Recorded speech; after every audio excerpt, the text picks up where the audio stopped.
Welcome to Wow, Who That? We're excited to share our energy and enthusiasm with you through our videos. Get ready for a wild ride of fun, laughter, and awesome content. We'll be exploring all sorts of topics, from the latest trends to the most interesting people. So sit back, grab a snack, and join us on our journey.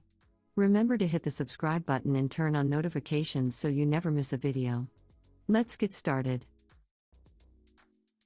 Marie Curie was a Polish-born scientist who made pioneering contributions to the fields of physics and chemistry.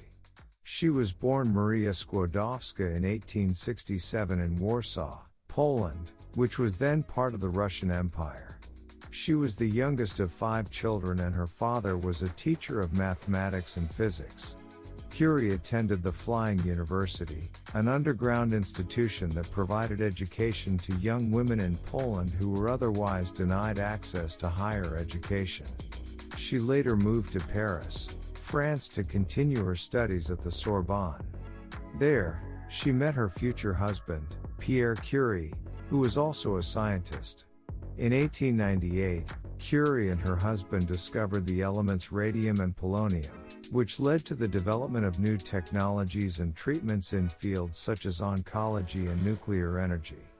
For this work, they were awarded the Nobel Prize in Physics in 1903.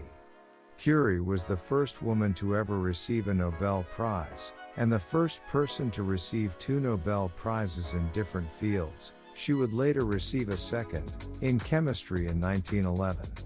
Curie's work was not without controversy, as some of her colleagues and competitors tried to undermine her achievements and question her right to be recognized as a scientist. Despite these challenges, Curie continued to make important contributions to science, including her research on radioactivity and the development of mobile X-ray units, which were used to help wounded soldiers during World War I.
Thanks for watching. We hope you enjoyed our latest video of Wow, Who That? Don't forget to hit the like and subscribe button so you never miss a video from us. And if you have any suggestions or requests for future videos, let us know in the comments below. Thanks again for all your support and love. We couldn't do it without you. See you in the next video.